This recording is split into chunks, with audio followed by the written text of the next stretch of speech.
Ô không sao đã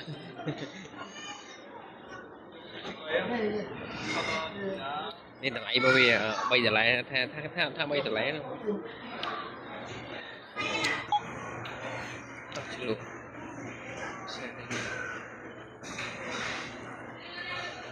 นี่មានទឹកពេញកោះហើយទឹកអត់ហឹល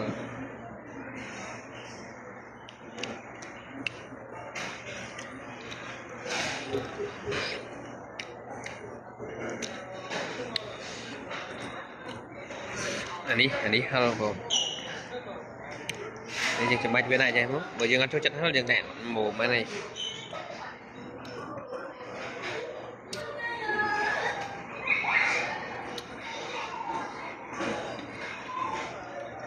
อันนี้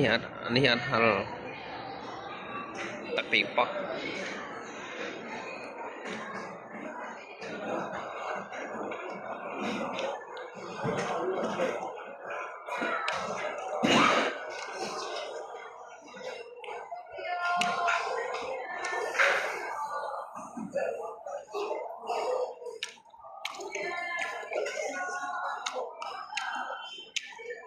อันนี้อยู่